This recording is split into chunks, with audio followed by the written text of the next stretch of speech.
High above the Venezuelan countryside, the passengers aboard West Caribbean Airways Flight 708 had no idea what was coming. The aircraft, a McDonnell Douglas MD-82, rocked violently as it battled fierce storms. But this was no ordinary turbulence. The plane suddenly began to plummet, the nose diving sharply into the dark clouds below. In the cockpit, the pilot struggled to comprehend what was happening. Within seconds, the plane was falling at a terrifying rate of over 12,000 feet per minute. Every second mattered now. They had no choice but to fight for their lives and the lives of 158 others. Would they manage to save the plane in time? Before we dive into video, please subscribe our channel. Behind the scenes of Flight 708, the situation was far from ordinary. The crew of West Caribbean Airways, like many others in the airline, were grappling with serious financial difficulties. Captain Omar Opa, a seasoned pilot, had not been paid for 6 months. To make ends meet, he had opened a restaurant to support his family. First Officer David Munaz was in a similar position, having not been paid for nearly half a year. While both pilots were experienced, their personal stress weighed heavily on them. The airline itself was struggling too. Reports had surfaced about unsafe practices, crews working illegal hours, insufficient training, and even instances where planes were overweight at takeoff. Financial strain had left the airline on the brink of collapse, with employees and even fuelers wary of doing their jobs due to fears of non-payment. None of this was visible to the passengers, who boarded the plane unaware of the broken system that would soon place them in grave danger. Flight 708 faced multiple hurdles before it even left the ground. Delayed by 2 hours, the passengers were restless, unaware of the tension unfolding on the tarmac. The crew's struggle to secure fuel highlighted the financial chaos gripping West Caribbean Airways. Refuelers hesitated, fearing they wouldn't get paid for their services. After much back and forth, the fuel was finally loaded, and the plane began its pushback. Already burdened with a nearly full load of passengers and cargo, the aircraft was overweight, putting it at a significant disadvantage. This extra weight slowed the climb and limited its capabilities. Despite these issues, the aircraft took off, and the crew pressed on, hoping to reach Martinique without further complications. The passengers, unaware of the mounting risks, settled in for a routine flight, oblivious to the financial instability and technical challenges threatening their safety. The scene was set for a catastrophic chain of events, and they were heading into it at full speed. As Flight 708 climbed through the night sky, the pilots faced a new challenge. The plane entered dense clouds, and the cold moisture posed a serious risk of ice forming on the wings and engines. To prevent this, the pilots activated the anti-icing system, which diverted hot air from the engines to the aircraft's critical parts.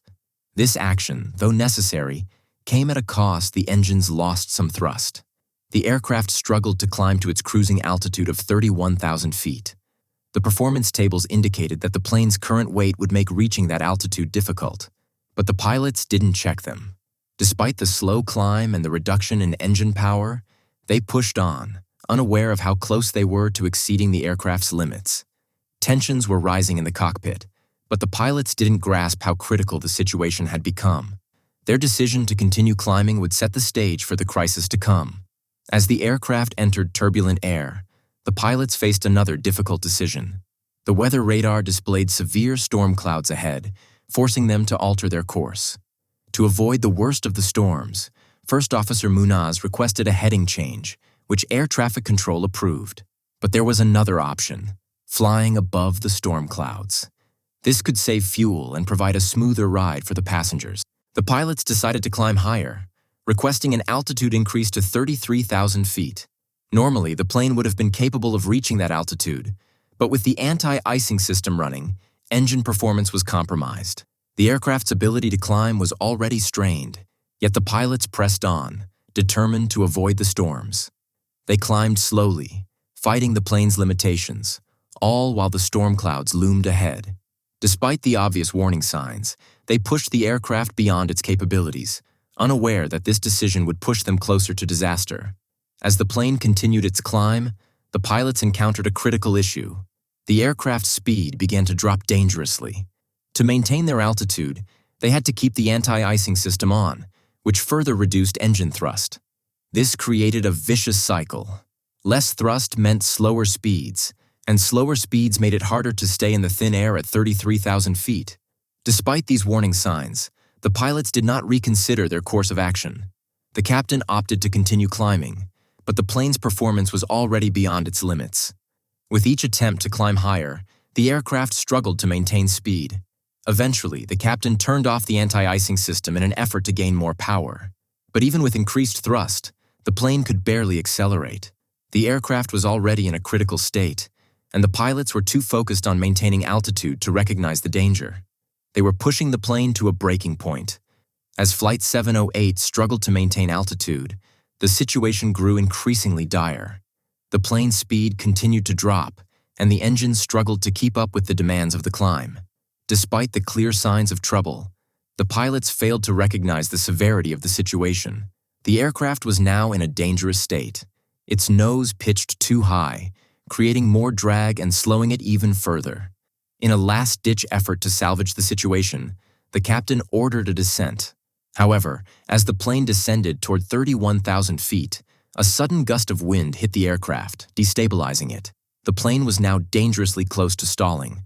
The pilot's control columns began to shake violently, signaling the aircraft was on the brink of losing lift. But rather than pushing the nose down to recover, the captain pulled back, exacerbating the stall. The plane was spiraling, and the pilots, trapped in their panic, couldn't stop the inevitable. The situation on Flight 708 reached its tragic climax as the aircraft plummeted toward the ground. The stall warning blared, and the plane descended at a terrifying rate of over 12,000 feet per minute. Despite the pilots' frantic efforts, they could not regain control. The aircraft was caught in a vicious cycle of aerodynamic failure. The engines, struggling to maintain thrust, couldn't keep the plane stable. As the plane neared the ground, the proximity warning system sounded, but by then, it was too late. The pilots had already lost control, and nothing could stop the impending crash. Flight 708 hit the ground with catastrophic force, killing all 160 people on board. Investigations into the crash pointed to a series of failures: inadequate pilot training, ignored performance limits, and poor airline management. The crash highlighted the need for more rigorous safety protocols and financial oversight in airlines. West Caribbean Airways ceased operations shortly after, a stark reminder of the disaster that could have been avoided. The crash of Flight 708 serves as a heartbreaking reminder of how neglecting safety protocols, financial instability, and poor decisions can lead to disaster. Could this tragedy have been avoided with better training and oversight? What steps do you think airlines should take to prevent such fatal errors in the future?